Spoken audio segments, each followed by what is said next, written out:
남과 북이 만나서 대화하는 것이 남북한만 그런 것이 아니라 세계 화제입니다.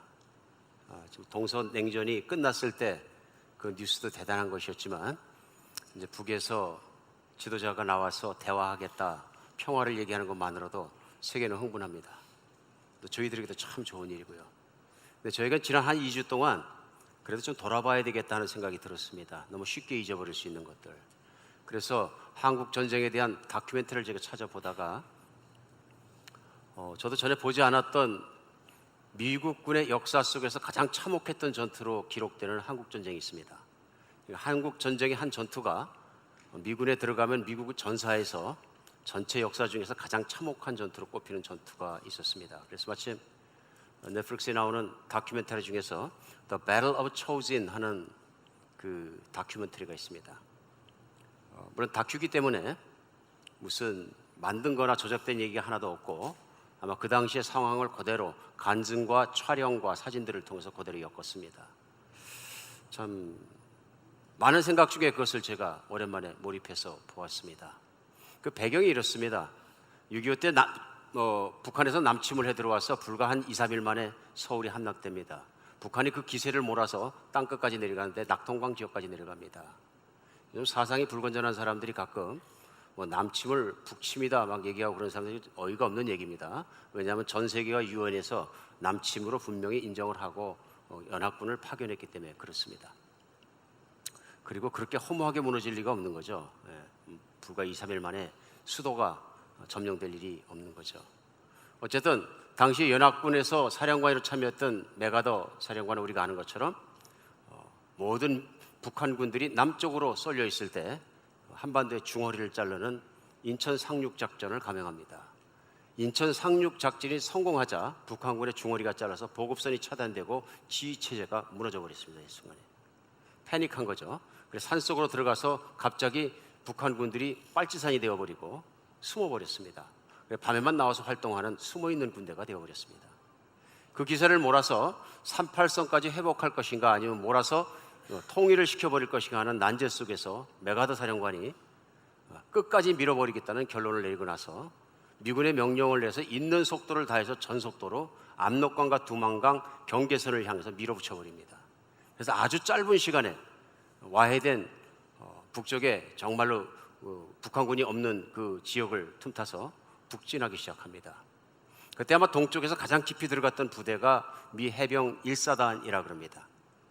그래서 그 장진호 전투라는 것이 미국 전사에 남는 전투가 무엇이냐면 그 미 해병 1사단이 겪었던 전투의 내용들입니다.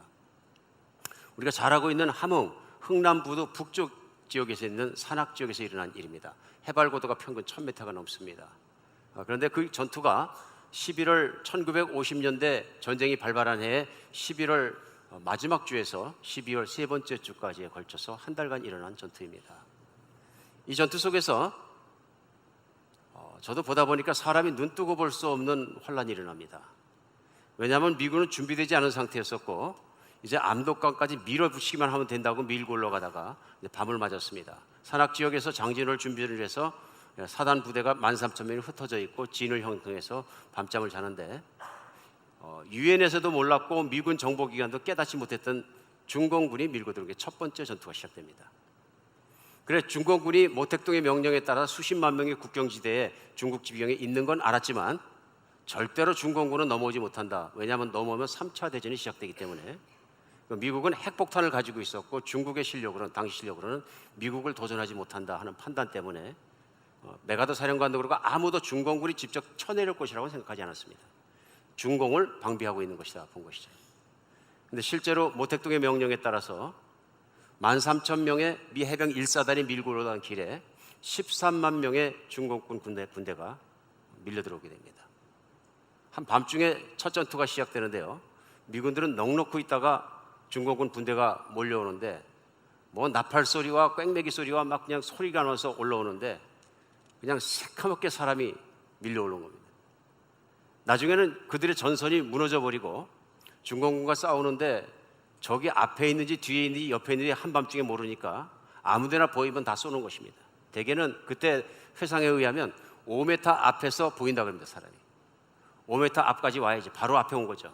그러면 그때 중공군이 발간되면 찔러든지 쏘든지 둘 중에 한 번 써. 그래서 전투를 하다 보니까 앞으로도 쏘고 뒤로도 쏘고 옆으로도 쏘고 아무데나 쏴야 된다.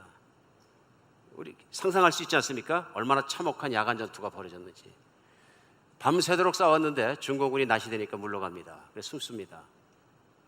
근데 뭐 그때 얘기로는 시체를 치울 수 없을 만큼 많았다. 근데 그것이 영하 30도의 밤에 일어난 전투입니다. 중공군이 미 해병 1사단을 완전히 밑에까지 동그랗게 쏴버립니다. 숫자로 10대 1이니까요. 그래서 미군은 보급로도 차단되고 모든 것이 차단되어서 살아남을 길이 없습니다. 그 내용이 전해지면서 워싱턴 DC에서는 미 해병 1사단을 전몰시켰다, 이렇게 판단하게 됩니다. 어떻게 해야 될 것인가? 미국 정국이 기도하기 시작합니다. 그래서 미국 해병 1사단이 완전히 포위되었던 그 사건은 굉장히 유명한 사건이다. 근데 기적적으로 그 사단이 남쪽으로 후퇴해서 흥남 철수작전을 한 것이 마지막 북한에서 철수작전, 우리의 내용을 잘 알고 있습니다. 이들이 철수하는 과정에서 그 비참한 장면이 계속 연출됩니다. 얼마나 비참하냐면요, 미 해병 1사단도 13,000명이 전투에 들어갔다가 3,700명이 넘는 사람들이 전상자가 납니다.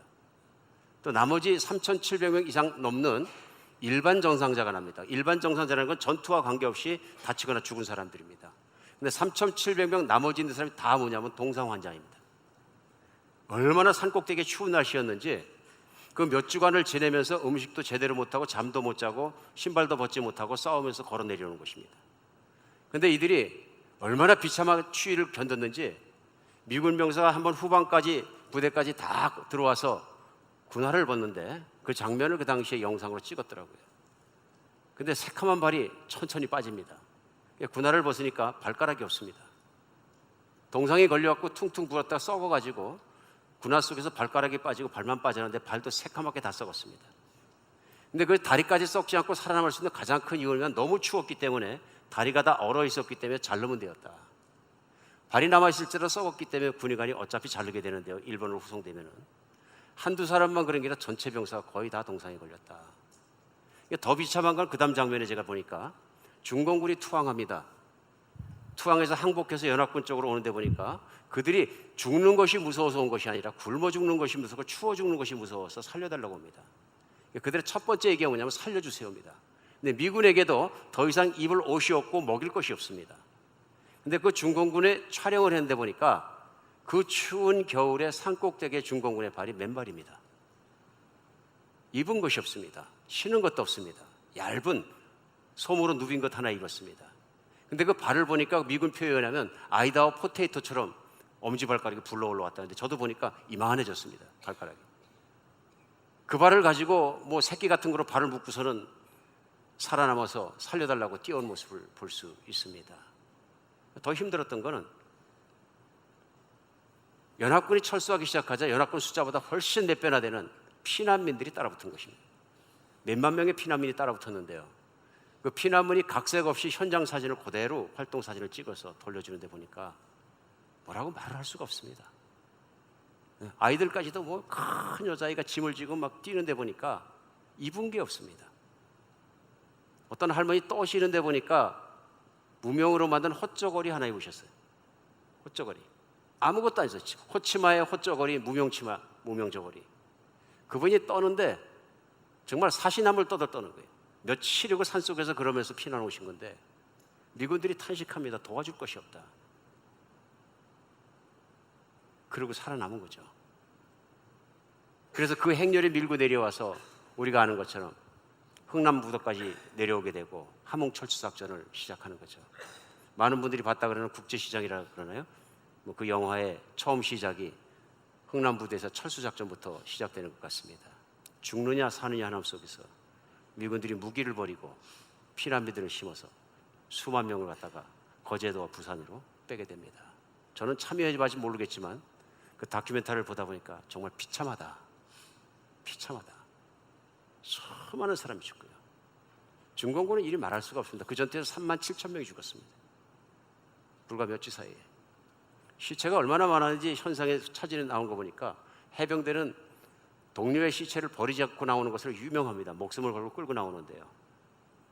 수백 명의 동료들의 시체를 동태처럼 얼어서 모양대로 얼어버렸는데 불도저로 땅을 파고 걷다 다 모아가지고 불도저로 그냥 덮어버립니다. 해병들이, 이 해병들이 통곡을 합니다. 이름을 부르면서 내 친구인데, 내 동료인데, 내 상사인데 옵니다. 간증자들이 나옵니다. 그 당시 현장에 참여했던 간증자들, 다리가 잘린 분들, 몸이 상한 분들 나와서 상위군들이 간증합니다. 여러 간증 참 많이 했습니다. 한 분 같이 웁니다. 그러면서 얘기합니다. 해병은 울지 않는다 하는데 우리는 울지 않을 수 없습니다. 동로가 죽는 앞에서, 피난민들의 행렬 앞에서, 심지어는 중공군 때문에도 눈물이 나옵니다. 그러면서 웁니다. 근데 그 간증자 중에서 제 마음을 사실은 깊이 때린 분이 한 분 계셨어요. 그분이 간증하면서 그 얘기를 합니다. 누군가 내가 내 다리를 바치고 평생을 바치고 고통 속에서 내가 불구자로 살면서 살아왔던 한국전쟁에 한 번 더 가야 되는데 가고 싶느냐 하고 얘기한다면 나는 가겠다고 얘기하겠습니다. 그 얼굴에 울면서 말씀하시는데 조금도 거짓이 없었어요. 왜 그러느냐 하고 물으니까 답변합니다. 지금 남한 사람들이 잘 해냈지 않습니까? 보람 있습니다. 우리가 가서 젊음을 바치고 다리를 바치고 몸을 바치고 평생, 물론 지금도 생각하면 밤에 자다가 그때 그 악몽 때문에 뻘떡뻘떡 일어나서 잠을 못 자지만 그래도 남한 사람들이 저렇게 세계 속에서 군림하고 잘 사는 모습을 보면 보람이 있다고 생각합니다. 할만했던 일이라고 생각합니다. 평생에 한 번 정도는 정말 목숨 바쳐 할 만한 일이라고 생각합니다. 지금도 그런 가치 있는 일이라면 해보고 싶습니다. 제가 많은 감동을 받았습니다. 자기 몸을 바치고 모든 걸 바치고도 보람이 있다. 해볼 만했던 일이다. 그 결과 이유는 하나밖에 없습니다. 나만이 잘 살기 때문에 그렇습니다. 목숨을 바쳤더니 나만이 사는 것이 못 살고 그냥 난리가 나고 후진국으로 아사자가 생기고 이런 모습으로 살았다면 우리가 목숨을 바친 게 결국 이런 삶을 위한 것이냐 하는 후회스럽지 않았을까 생각합니다. 오늘 살아가는 남북이 대화한다는 이 시점에 이런 내용을 나누는 이유는 제가 그런 생각이 들었습니다. 결과가 좋으면 희생한 사람도 보람이 있다. 자녀도 그런 것 같습니다. 우리가 자녀를 기르지만 내가 아무리 어렵게 길러도, 아무리 힘든 상황에서 길러도 자녀가 잘 되면 고통 잊어버립니다. 그렇지 않습니까? 자녀가 잘 되면 기쁩니다. 근데 성경에서는 하나님께서 가장 기뻐하시는 게 뭐냐면요, 자녀가 잘 될 때입니다. 자녀가 잘 될 때. 특별히 성경에 나오는 사람 중에서 하나님의 마음을 기쁘게 해드린 사람들이 있습니다. 저는 오늘 본문이 그런 본문이라고 생각합니다. 특별히 하나님께서 욥이라는 사람을 보면서 하나님 마음을 기쁘게 해드리고 하나님 마음을 시원하게 해드렸다. 그래서 오늘 말씀을 같이 전하면서 제목을 하나님도 인정하시는 신앙인의 특징이라고 한번 전해봤습니다. 가장 중요한 건 하나님께서 욥기를 주신 가장 큰 목적이 1장, 2장에서 다 나온다고 저는 믿습니다. 그러면서 욥의 신앙에 대해서 말씀하십니다. 그리고 오늘 본문은 욥이 어떤 사람이길래 어떤 신앙생활을 했길래 하나님께서 그렇게 기뻐하시나 하는 내용이 선명하게 나옵니다. 사실은 첨언할 필요 없을 정도로 깨끗하게 나오는 것을 볼 수 있습니다. 그리고 1절부터 1장은 시작하면서 우스 땅에 욥이라 불리는 사람이 있었는데 그 사람은 온전하고 정직하여 하나님을 경외하며 악에서 떠난 자더라. 그에게 아들 7과 딸 3이 태어나니라. 그의 소유물은 양이 7,000마리요 낙타가 3,000마리요 소가 500마리요 암나귀가 500마리이며 정도 많이 있었으니 이 사람은 동방 사람 중에서 가장 훌륭한 자라. 그리고 그가 한 일 중에 자녀들이 한 일이 4절 5절에 나오는 겁니다. 그의 아들들이 자기 생활이 각각 자기 집에서 잔치를 베풀고 그의 누이 3명도 청하에 함께 먹고 마시더라. 그들이 차례대로 잔치를 끝내고 나면 욥이 그들을 불러다가 성결하게 하되 아침에 일어나서 그들의 명수대로 변제를 드렸으니 이는 욥이 말하기를 혹시 내 아들들이 죄를 범하여 마음으로 하나님을 욕되게 하였을까 함이라. 욥의 행위가 항상 이랬더라 하고 얘기합니다. 우리 욥기를 신앙생활 좀 오래 하신 분들이 읽으면 조금 혼란스럽다고 말씀하십니다. 욥기가 1장에서 한 40장까지 쭉 지나가면서 3명의 친구들 또 다른 참 한 사람이 또 등장하고 이렇게 하면서 그들이 많은 말을 합니다. 그들의 말 속에서 혼란스러워집니다. 이제 도대체 하나님께서 주시는 메시지는 무엇일까? 맨 끝에만 그럼 결론에 하나님 나타나셨던 메시지가 있는 것일까? 많은 생각. 그럼 중간에 있는 메시지는 다 무엇일까? 혼란에 빠지기도 하는 것 같습니다. 지금 말씀과 삶에서 특별히 욥기를 이번 주부터 읽기 시작하시는데요. 우리 서로에게 하나님의 심령이 이해가 가고 말씀이 뚫어지는 시간이 되었으면 좋겠습니다. 부족한 저도 참으로 기도하면서 말씀을 준비했습니다. 그러면서 깨달은 것이 하나 있습니다. 그것이 뭐냐면 잘하는 설교가 무엇일까 하는 것에 다시 한번 생각해 본 거죠. 그랬더니 한 가지밖에 없는 것 같습니다. 그것은 예수님께서 이 자리에서 우리와 함께 들으셨다가 웃으시고 잘했다, 예수님이 그렇게 말씀하시면 그게 잘한 설교이다. 아무리 많은 사람들이 감동을 받았을지라도 예수님께서 들으시고 틀렸다 하면 틀린 것이라. 설교자로서 간절한 소원과 기도가 있습니다. 하나님의 마음과 그 성경의 말씀을 주신 하나님의 뜻을 깨닫게 해주시옵소서. 그래서 사람 두려워하지 않고 사역 두려워하지 않고 하나님의 심령이 전달되게 해주시옵소서. 오늘이 그런 날이 되었으면 좋겠습니다. 다른 소원은 없습니다. 그래서 오늘 혹시 말씀을 들으시다가 이 말씀 좀 내 부담스럽다 그러신 분들은 일체 개인적인 여러분이 믿고 있는 것에 대한 공격의 의도가 없는 것을 이해하시기 바랍니다. 그리고 성경의 말씀을 성경대로 풀어서 성경 안에서 말씀드린 대로 노력하겠습니다. 그래서 혹시 마음에 부딪히시더라도 고민하시고 하나님 말씀으로 잘 해석하시고 삶에 적용하시기를 예수님의 이름으로 부탁드립니다. 오늘 욥이 하나님을 기쁘시게 하고 하나님 안에 정말로 인정을 받고 하나님 그렇게 기쁘시게 한다는 것은 결론이 저는 1장과 2장에서 이미 다 나온 것을 발견하게 됩니다. 중간에 있는 건 많은 틀린 친구들이 틀린 이야기들입니다. 그런데 연역법적으로 결론부터 시작을 합니다. 그 결론이 뭐냐면 오늘 본문입니다. 욥은 하나님이 기뻐하실 만한 경건한 자였다입니다. 사실은 그게 답니다. 어떤 사람을 하나님이 기뻐하시고 어떤 사람이 경건한 사람이냐 하는 것이 이 모든 인생의 논쟁 속에서나 아니면 그의 고백 속에서 다 스며져 나오는 것입니다. 결론은 이미 나온 것이다. 오늘 결론이 뭐냐면 그는 참으로 하나님 앞에 온전하고 정직하고 하나님을 경외해서 악에서 떠난 자다 하는 것입니다. 메시지는 이것입니다. 하나님이 기뻐하는 사람은 온전하고 정직하여 하나님을 경외하고 악에서 떠난 사람이다. 결론은 끝난 겁니다, 사실은. 그럼 구체적으로 어떻게 그렇게 되느냐? 욥은 순전하고 변함없는 믿음을 가진 사람입니다. 순전하다는 얘기는 온전한 믿음을 가지고 있는 사람이었다. 하나님이 계신 것과 하나님 앞에서 살아가야 된다는 믿음의 삶을 철저하게 살았던 사람이에요. 우리가 삶을 살아갈 때 누군가 지켜봐도 태도가 달라집니다. 그런데 욥은 하나님이 지켜보시는 앞에 신전의식을 가지고 하나님 앞에서 사는 사람이다. 저는 그것이 경외라고 생각합니다. 경외는 뭡니까? 두렵고 떨리는 마음으로 하나님을 쫓아가는 것입니다. 그래서 하나님을 대할 때 하나님을 존경하고 하나님을 사랑하고 두렵고 떨리는 마음으로 하나님 앞에서 정직하게 반응했다. 다른 무엇보다 순전하게 정직하게 반응했다는 것입니다. 하나님의 악을 미워하시고 선을 기뻐하시니까 선을 취하고 악이라고 생각되는 건 다 버렸다 하는 것입니다. 말씀을 순종하는 걸 좋아하시니까 하나님 말씀이면 내가 고통스러울지라도 하나님 말씀을 쫓아가는 삶을 살았다. 이것이 경외하는 사람의 삶이다. 그 말은 뭐냐면 어떤 상황 속에서도 상황이 어떨지라도 하나님을 배신하지 않고 하나님의 뜻을 따라서 살았다는 거예요. 오늘 욥이 첫 번째 시작하는 건 뭐냐면요, 욥이 부자였다 하는 것입니다. 부자. 여러분도 부자 되기 바라시죠? 부자 되는 것이 새벽기도 제목일 수도 있는데 아니면 작전기도 제목일 수도 있고. 그럼 말씀하셨어요. 부자를 되는 걸 누가 싫어하냐? 그럼 다 위선이지. 부자 되는 거 싫어하는 사람들 다 위선이야 얘기할 수도 있습니다. 그렇죠? 근데 문제는 뭐냐면요, 성경 전체 흐르는 맥에서 보면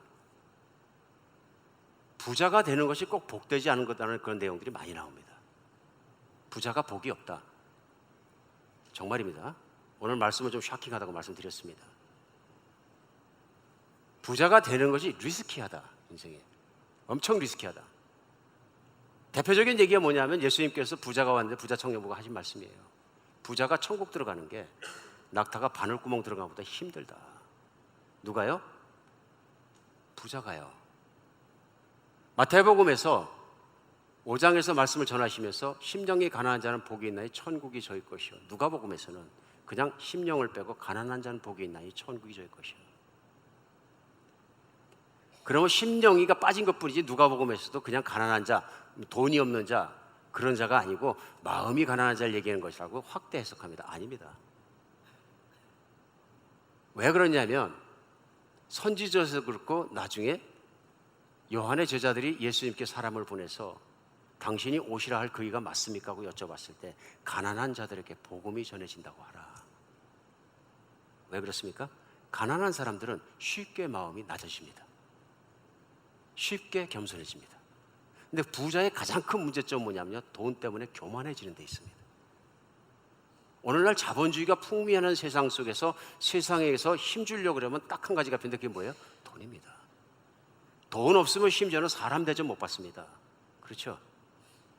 옷 잘못 입고 뭐 나쁜 차 타든지 뭐 그러면서 어디 가서 대접 받으려고 그러면 대접이 됩니까? 세상은 그런 사람들을 뭐 별로 쳐다보지 않습니다. 그 세상이거든요. 근데 세상에서 돈이 많으면 어떻게 됩니까? 내가 돈이 많기 때문에 존경을 받아야 된다고 생각합니다. 오늘 한국에서 신문지상을 시끄럽게 하는 것들이 다 뭡니까?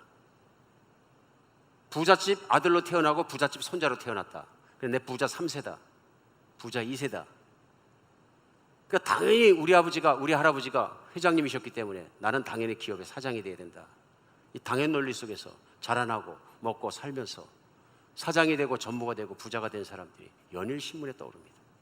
그게 뭡니까?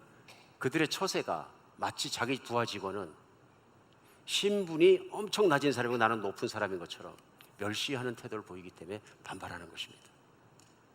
그렇죠? 왜 그렇습니까? 교만해진 것이죠. 돈으로 말미암아서 나는 있고 너는 없고 너는 돈이 필요하니까 내 밑에서 일하고 넌 내가 하라는 대로 해야 된다. 노예 삼은 것이죠. 무서운 일입니다. 근데 왜 그런 일이 생기느냐? 부자기 때문에 그런 일이 생기는 것입니다. 돈이 많기 때문에 생기는 것이죠. 오늘 욥은 동방에서 최고의 부자였다 하고 얘기합니다. 근데 욥기를 통해 나타난 욥은요, 부자였기 때문에 하나님을 향해 게으르거나 사람들을 상대로 교만해졌구나, 또 부자였기 때문에 그 삶을 즐기기 위해서 하나님께 멀어진 사람이 아니라는 것입니다. 여기에 특징이 있습니다. 욥은 부자였고 하나님의 복을 줬지만 부자였기 때문에 하나님을 떠나지 않았다는 것입니다. 오늘 우리는 많은 사람들이 부자가 되기를 원합니다. 그런데 부자가 되는 것이 꼭 복이 되지 않을지도 모릅니다는 게 영적으로 복이 되지 않는다는 것입니다. 진짜로 부자가 돼서 내가 돈이 없었는데 갑자기 캐시 수천만 불이 생겼어요. 뭐 가정을 합시다. 내 형제가 뭐 수억 불짜리 로또가 맞았는데 그 중에서 뚝 뛰어가지고 수천만 불 날 띄워줬다. 좋죠. 그 다음에 무슨 일이 일어나겠습니까? 하나님을 훨씬 더 잘 믿겠습니까? 예, 한 일주일간은 감사해서. 그렇죠? 근데 그 돈이 무슨 짓을 하느냐 하는 것은 그 다음의 문제입니다. 맞습니까?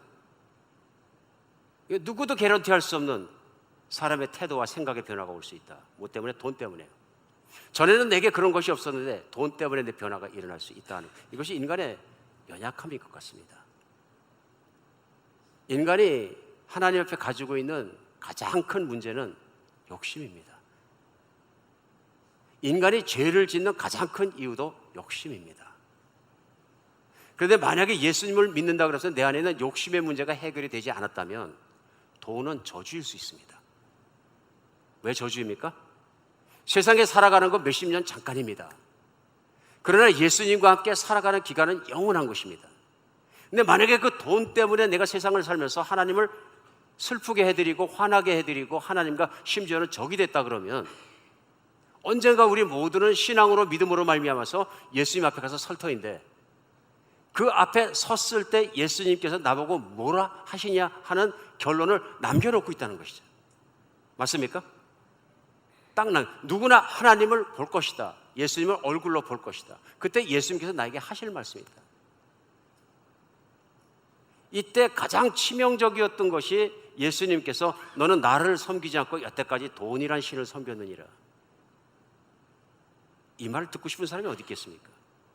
그러나 사실은 우리가 실제적인 삶을 살다 보면 돈이 인생을 좌로 우로 몰고 가고 있는 것을 때때로 우리가 느낍니다. 돈 벌기 위해서 살고, 돈 벌기 위해서 가고, 돈 벌기 위해 시간 쓰고, 돈 벌기 위해서 공들이고, 돈 벌기 위해서 하고, 모든 게 돈이 중심이에요. 돈이 따르는 거예요. 돈이 잘 벌려면 뛸 듯이 기뻐하고, 사업이 조금 안 되면 낙심하고, 온갖 것이 생각해보면 돈에 따라서 올라갔다 내려갔다, 좌우로 갔다 우로 갔다 움직이는 것을 볼 수 있습니다. 이것은 돈이 우상이 됐다는 얘기입니다. 오늘 욥은 그런 사람이 아니라는 것을 욥기는 전하고 있습니다. 욥이 돈에 묶이지 않았다는 것입니다. 잠언에서 잠언 기자도 정말 간절한 기도를 하면서 두 가지를 하나님께 요청합니다. 잠언 30장 7절로 9절을 이제 읽어드리겠습니다. 내가 두 가지를 주께 구하였사오니 내가 죽기 전에 내게 거절하지 마옵소서.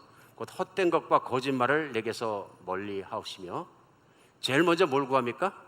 하나님 앞에서 내가 교만하여져서 내 자신보다 큰 말을 하지 않도록 도와주시오. 헛된 겁니다. 망상적인 발언들을 하지 않게 해주시옵소서. 나는 피조물을 빌고 하나님은 하나님이신데 마치 내가 조물주인 것처럼 모든 걸 말하고 모든 걸 컨트롤하는 듯이 교만한 말을 하지 않게 해주시옵소서. 사역의 위험도 여기 있습니다. 사역을 잘하는 건 하나님의 동역자로, 성령의 동역자로 감히 부르심 받아서 그분의 뜻을 잘 따라 살면 되는 것입니다. 뭔가를 만들려고 그럴 때 우리 헛된 말을 하게 됩니다. 자신은 이룰 능력이 없은 것이 헛된 말입니다. 빈말인 거죠. 그래서 헛된 말, 그 다음에 나오는 게 뭐냐면 거짓말입니다. 거짓말을 왜 합니까? 내 자신의 실제의 모습보다 나를 더 부풀려서 교만한 마음속에 더 잘 보이기 위해서. 인간의 마음속에 있는 뭡니까? 욕심입니다. 물질에 대한 욕심만 있는 것이 인간이 가질 수 없는 가장 큰 문제 중에 하나가 뭐냐면 잘 보이고 싶은 욕심입니다.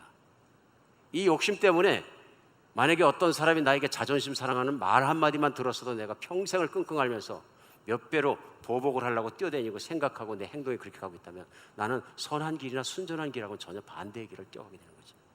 무서운 일입니다.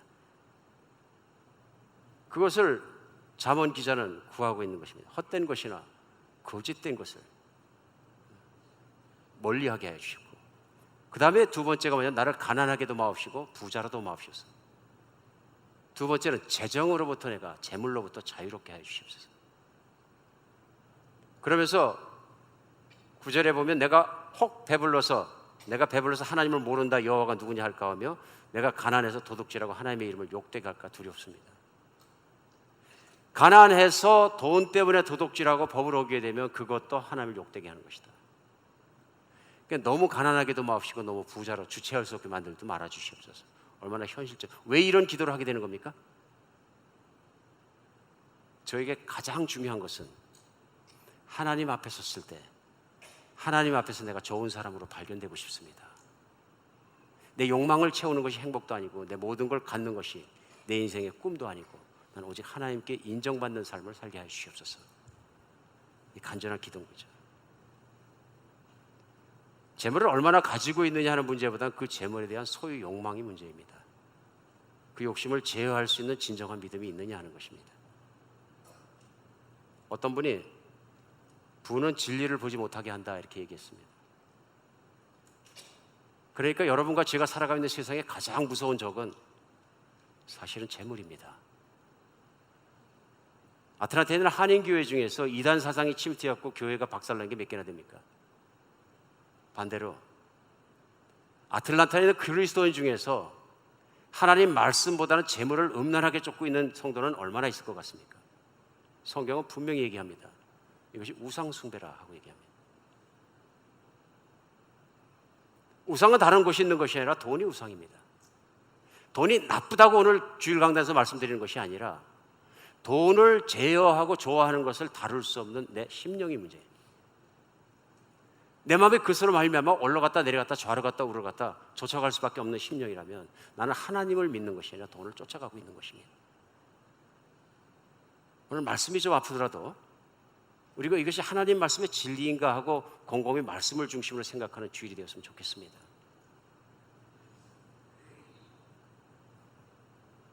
성경이 저주하는 대상은 부자들의 어떤 특정한 행동보다 더 중요한 것이 필연적으로 하나님께는 적대적으로 되어버릴 수밖에 없는 그 삶 전체입니다. 그가 하나님을 섬기지 않고 하나님의 말씀을 따르지 않고 재물을 내 마음대로 쓰는, 하나님을 대적하는 적대적인 삶 전체를 가리키고 있는 것입니다. 우리가 잘 아는 마틴 루터 킹 목사님 인종의 편견 속에서 바로 우리가 살아가고 있는 조지아에서 사역하시다가 또 총 맞아 돌아가신 거죠. 그분이 이런 말씀하셨습니다. 우리가 물질적으로 부유해질수록 정신적으로 영적으로 빈곤해진다. 우리는 새처럼 공중을 날고 물고기처럼 바다를 헤엄치는 복잡한 기술들을 터득했지만 모두가 형제처럼 살아가는 간단한 기술은 터득하지 못했다. 자꾸 발전해 가서 모두 문명이 발전하고 있지만 최고로 쉬운 것 하나, 형제를 서로 사랑해야 된다는 그것 하나는 터득하지 못했다. 그 이유 중에 하나가 뭐냐면 물질이 부유해질수록 정신과 영적으로 빈곤해서 교만이 더 커진다.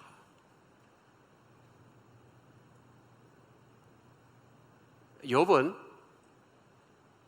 부자이지만 하나님이 원하시는 길을 떠나지 않았다는 것입니다. 그리고 욥기 31장에 보면 그가 재물을 다루는 태도를 그 스스로의 입으로 고백합니다.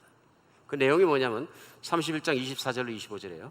만일 내가 내 소망을 금에 두고 순금에게 너는 내 의뢰하는 바라 하였다면, 만일 재물의 풍부함과 손으로 얻은 것이 많음으로 기뻐하였더라면, 내가 인생을 살면서 돈이 많기 때문에, 재물이 풍부하기 때문에 내가 기뻐했으면, 행복했으면, 내가 인생을 사는 목표를, 꿈을, 금을 많이 쌓고 재산을 많이 쌓는 게 두었더라면 하나님이 나를 이렇게 저주하셔도 마땅하다. 무슨 얘기예요? 자신하는 겁니다. 자신 한순간이라도 재물에 내 꿈을 둔 적이 없고 재물이 많아진 거에 대해서 기뻐한 적이 없다는 거예요. 우리는 오늘날 어떻게 생각할 수 있습니까? 어느 신앙인이 그런 얘기하면요, 어느 부자가 그런 얘기하면 무슨 생각할까요? 돈이 많으니까 하는 얘기지. 돈 없어봐. 그런 배부른 소리 하나. 배부른 소리라고 얘기합니다. 욥의 친구들이 그랬습니다. 넌 죄가 많다. 배부른 소리 하는 거야. 배부른 소리 하는 거야.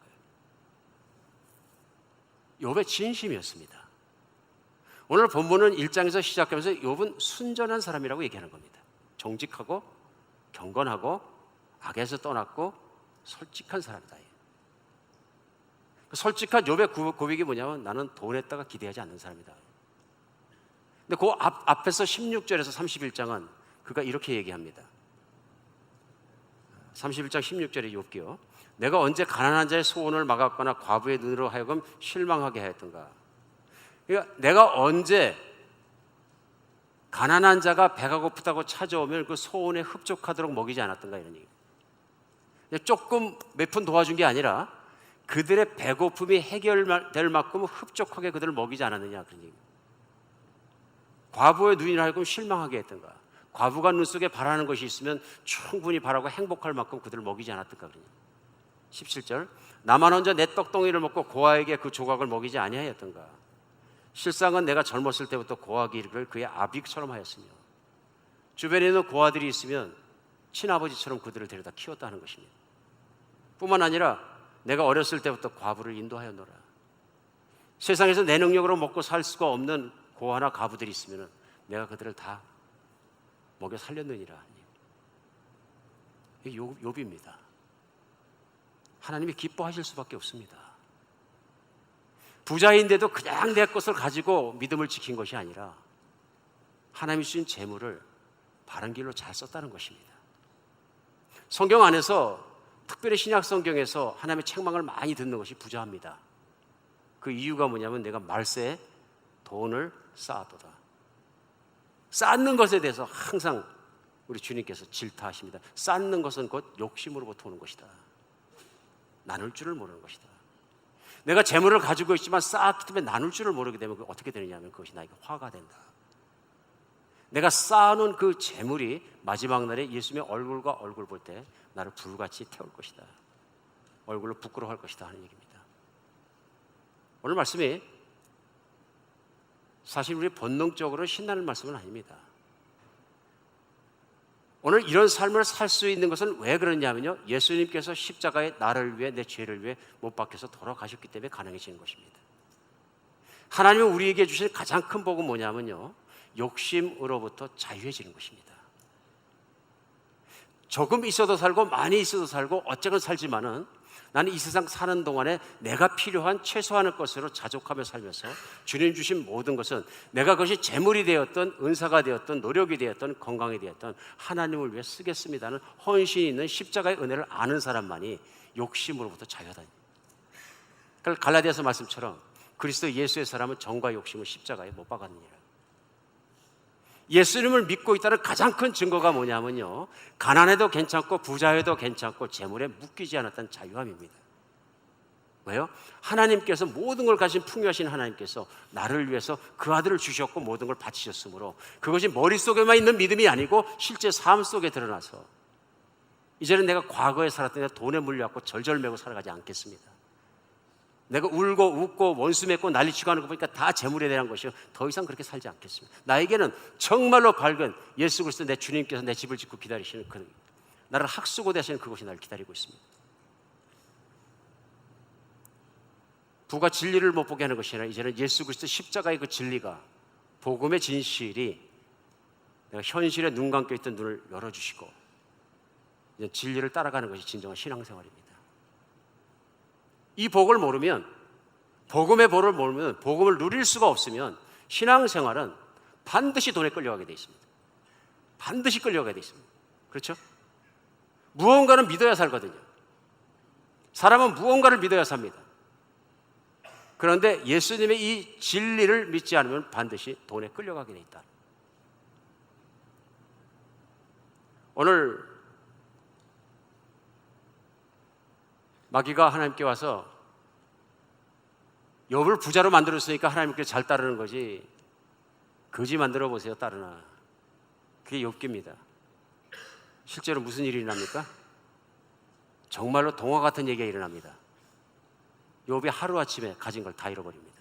나중에 건강까지 잃어버립니다. 믿을 게 아무것도 없습니다. 부부관계도 깨어졌습니다. 홀로 남았습니다. 아무것도 믿을 게 없습니다. 그런데 욥이 얼마나 순전한 믿음을 가지고 있는 사람인지 첫 장 1장, 오늘 본문이 계속되는 맨 마지막 부 1장 20절에 22절까지 이렇게 고백합니다. 욥이 일어나 겉옷을 찢고 머리를 밀고 땅에 엎드려 예비하며 이르되 내가 모태에서 알몸으로 나왔은 적 또한 알몸으로 그리 돌아가올지라. 주시니도 여호와시오 거두시니도 여호와시니 여호와의 이름이 찬송을 받을지니다 하고, 이 모든 일에 욥이 범죄하지 아니하고 하나님을 향해 원망하지 아니하니라.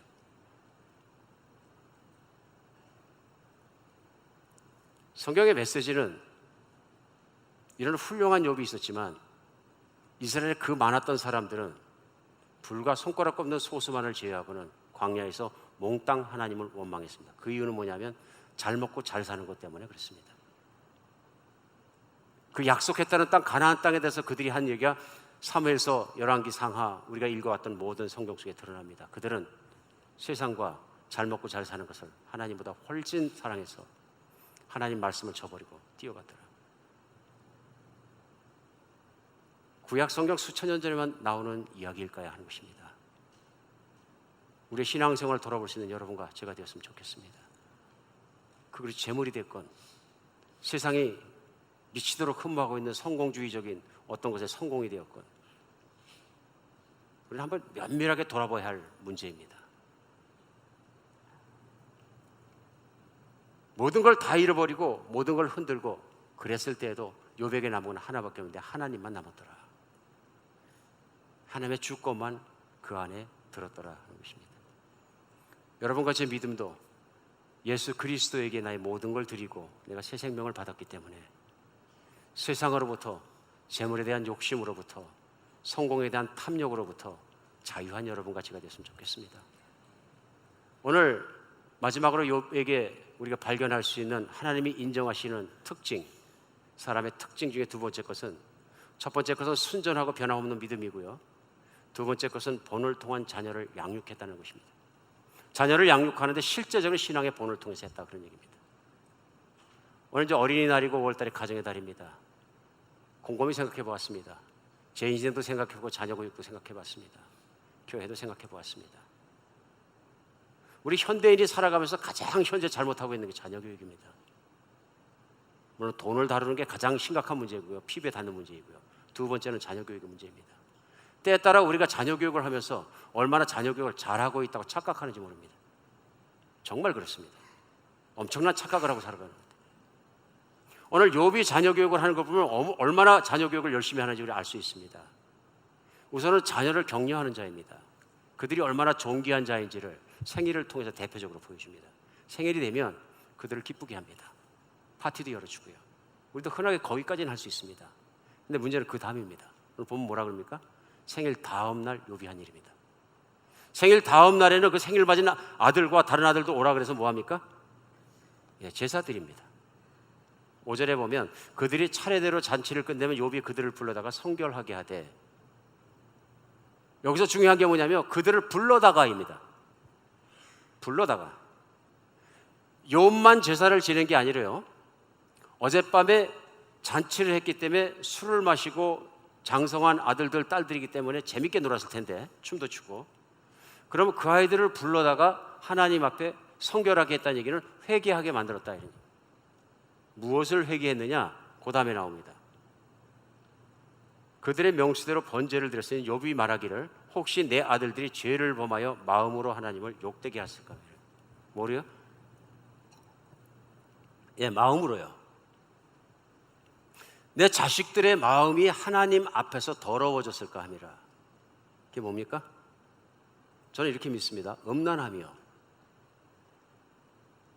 오늘날 청년들의 가장 심각한 문제는 뭐냐면요, 음란한 것입니다. 나이가 먹어가면 욕심이 문제가 더 많이 되는 것 같고, 재물에 대한. 청년기의 문제는 뭐냐면 내 평생 중에 내 호르몬이 내 몸속에 가장 왕성하게 활동하는 기간이기 때문에 이성에 대한 관심을 제어할 길이 없습니다. 오늘 이 세대를 살아가면서 이 미국 사회 속에서 이 음란의 문제는 이런 말할 수가 없습니다. 지금 뭐 쳐다보면 까무러칠 만큼 학교가 타락해 있습니다. 우리 때에 따라서는 제가 보기에는 한국 부모들이 믿음이 좋아요. 학교 가서 성적표 잘 받아주면 내 아들은 절대로 음란모도 안 보고 음란도 안 하고 친구들하고 그러지는 않는다고 생각해. 천만의 말씀입니다. 천만의 말씀입니다. 물론 청소년기나 청년기에 가장 큰 관심은 어디 있느냐면 이성에 있어요. 제가 언젠가 남침내 교단에서 호스팅하는 젊은이들의 모임에 가서 강사로 말씀을 전한 적이 있습니다. 시간별로 분반해 갖고서는 소그룹 강의를 또 맡게 됐는데, 그때 시작하기 전에 그 모임을 주도하셨던 미국 형제들과 아시아의 형제들도 다 왔었는데 수백 명이 온 거죠. 주제를 하나 고르세요 그러더라고요. 그래서 저는 예수 그리스도의 십자가의 복음을 딱 골랐습니다. gospel. 그랬더니 옆에 있던 우리 노련한, 저보다 나이가 연세가 많으신 중국 목사님이 교단 안에서 디렉터였었고 굉장히 높은 자리에 계셨던 분인데 저를 쳐다보니 씩 웃으세요. 저는 그 웃음이 무슨 웃음인지 몰랐어요. 그리고 제가 선택한 거에 대해서 현장에 가서 제가 알았습니다. 제가 전하던 복음에 대한 것은 우리 젊은이가 딱 3명 왔습니다. 호기심이 생겼어요. 이 중국 목사님 반에 몇 명이 왔나 가보니까 150명 이상이 왔어요. 본당에 가서 딱 저를 보더니 뒤에 가서 이렇게 봤더니 웃더라고요. 주제가 뭔가 봤더니 섹스와 이성교제. 관심이 막 확 쓰는 거예요. 아, 그리스도인도 이런 거 가르치는구나. 그 중국 목사님한테 태웠어요. 젊은이들이 뭘 마음속에 있는지 좀 아셔야 됩니다. 그들의 생각 속에 이게 꽉 차 있습니다. 그것이 항상 문제이고, 우리 어른들에게, 기성인들에게 재물의 문제가 있는 것처럼 젊은이들에게 문제는 음란의 문제가 가장 큽니다. 음란의 문제. 그냥 음란한 정도가 아니라 하이스쿨에서 헌혈하려고 체열하면 STD 때문에 쓸 수가 없대. 아시죠? STD, Sexually Transmitted Disease, 성병을 얘기하는 거죠. 내 자식은 안전해. 아니거든요. 오늘 욥이 합니다. 잔치를 하고 나서 술 마시고 흥분된 마음에 음란의 욕이 들어와서 마음도 더러워지고 삶도 더러워지고 모든 게 더러워졌을까 봐. 뭘 얘기합니까? 성경에는 성이 타락할 때마다 하나님의 심판이 따라 들어왔습니다. 하나님의 마음을 아는 사람이에요. 내 자녀들이 하나님의 심판의 대상이 되지 않도록, 음란에 휘말려가지고 거기에 종이 되지 않도록, 욕망의 종이 되지 않도록 붙들어주는 거죠. 세상은요, 내놓고 욕망에 종합니다. 섹시하다 그러면 무슨 짓이에요? 제일 좋아하는 말이 뭐예요? 섹시야. 당신 섹시하게 생겼다. 그래서 도대체 무슨 어트랙티브하다는 얘기거든요. 너무 좋아요. 세상에 그런 사람들을 막 스타로 만들어 놓고요. 요즘 스타가 되기가 그렇게 어렵지 않은 것 같더라고요. 자매님들은 많이 나오고, 나올 때 나오고, 들어갈 때 들어가면 돼. 무슨 탤런트가 있는 게 아니야. 그렇지 않아요? 왜 그렇습니까? 세태가 그런 거예요. 보기만 봐도 끌리는 것. 이미 음란한 마음은 꽉 차 있기 때문에 트리거만 건드려주기만 하면 되는 거예요. 무서운 세상입니다. 세상은 어디를 건드려야 사람들이 훅 하고 들어오는지 금방 합니다. 그런 무서운 세상 속을 자녀들이 살아가는 겁니다. 부모들은 심각성을 깨달아야 한다고 믿습니다. 이 가정의 달에 우리 자녀를 생각하면서 내가 이 정말 험난한 세상 속에서, 유혹 많은 세상 속에서 하나님 앞에 자녀를 어떻게 지킬 것인가. 부모의 본밖에 없습니다. 부모가 하나님을 진실하게 따르는 것이 아니라 교회를 열심히 가라, 뭐 해라는 열심히 말하는데, 우리 엄마 아버지가 사는 거 보니까 맨날 돈만 따라 살고, 하나님 신이 아니고 맨날 재물만 신이고, 그 다음에 이중적이고 변칙적인 모습과 그리스도에 정직하지 못한 모습과 맨날 세금만 띄어먹고 이런 모습만 보이면 돈이 왕이 됐다는 걸 애들 눈에도 보이는데, 이 세들이 일세를 가장 못 믿는 이유가 뭡니까? 우리 엄마 아빠들은 나라만 이용해. 발런티어 안 하고 나라에 기여하지 않아. 아이들 눈이 있습니다. 미국 아이들은 중산층에서 크면서 엄마 아버지가 동네나 커뮤니티나 나라에 내가 도움이 되고 기여하는 일에 발런티어 열심히 하는 걸 압니다. 본인을 착하게 키우는 거죠. 근데 한국 부모들의 특징이 뭐냐면 돈 버느라고 정신이 없고 시간을 다 쓰고 나니까 발런티어를 안 하는 거예요. 학교에서도 no volunteer, 커뮤니티 no volunteer. 그리고 내가 나라에서 혜택이 받을 수 있는 것이라면 수단 방법 가리지 않고 그걸 받게 되면 애들이 다 봅니다. 다 봅니다. 거짓말 해서라도 서류를 조작해서라도 그걸 받는 모습을 보면 우리 아빠 엄마가 교회에서는 굉장히 이런 분이신데 나는 아닌 것 같아. 말은 못하지만 다 보고 판단하겠습니다. 우리 집애들 설문조사하니까 제일 싫어하는 게 그거예요. 이중적인 잣대, 그리고 돈을 너무 좋아하는 것. 부모들이 얘기하면 너 먹여 살리려고 이민 와서 죽자 사자 일하는 거 아니냐. 자녀들은 차갑게 얘기합니다. 저를 사랑해서 하신 건가요? 그냥 돈을 좋아하니까 하신 거죠. 다 그런 건 아니겠으면 많은 숫자의 2세들이 그렇게 생각합니다. 그리고 그들은 1세에게서 상처를 받았다고 얘기합니다. 우리 신앙이 여린 사람들이 흔히 얘기하니까 상처받았다는 거죠. 내가 기대하는 거룩이 있었는데 어떤 리더에게 그 거룩이 안 보면 나는 상처받았다고 해요. 자들도 똑같습니다. 우리 부모를 보고 내가 상처받았다고 얘기합니다. 말씀이 좀 길어졌습니다. 마무리하겠습니다. 하나님 말씀 앞에 우리의 연약함과 죄가 드러나는 것이 은혜라고 생각합니다. 왜냐하면 우리에겐 아직 그것을 픽스할 시간들이 남아 있습니다. 오늘도 우리가 돌아서면 세상으로 향했던 나의 마음이, 돈을 향했던 마음이, 욕구와 욕망 속을 쫓아갔던 나의 마음이 돌아설 수 있습니다. 나는 자녀를 잘 키우고 있다는 착각이 돌아갈 수 있습니다. 내가 자녀에게 좋은 본이 되고 있다는 착각이 나의 기도 생활과 가정에 보여지는 것과 모든 것을 통해서 아니라는 걸 증명해 줄 때 우리는 돌아서야 합니다. 이 땅에서 최고로 좋은 교사는 부모입니다. 아버지가 아침부터 저녁까지 시간이 있을 때마다 자녀를 위해서 머리를 땅에 박고 엉덩이를 올고서 계속 기도하는 모습을 자녀가 지나가다 문틈사이를 보게 되면 말하지 않아도 그들이 기도하기 시작하고 보게 됩니다. 신앙생활 잘하라는 얘기는 귀가 따갑도록 들었는데 가정에 만약 신앙생활이 없으면 아이들이 비난하기 시작합니다. 말없이 튀기 시작합니다. 그리고 우리는 잘못하면 그 책임을 다른 사람에게 전가하려고 노력합니다. 우리가 달라져야 합니다. 자녀를 키우는 책임은 성경은 철저하게 부모에게 주셨습니다. 어느 누구에게도 애스킹하지 않으십니다. 부모에게 주셨습니다. 욥이 그걸 했다는 것입니다. 욥같이 사시기 바랍니다. 옆같이 사십시다. 바울이 고백합니다. 내가 풍요에 처할 줄도 알고 빈곤에 처할 줄 알고 일체의 비결을 내가 체득해 놓으려. 비결이 뭡니까? 내가 돈으로부터 자유하고 더 이상 돈에 끌려가지 않는 삶을 살 수 있다는 것입니다. 그것은 예수를 믿는 사람만의 능력입니다. 우리 진정으로 그렇게 살아갈 수 있는 여러분 같이가 됐으면 좋겠습니다. 기도하겠습니다.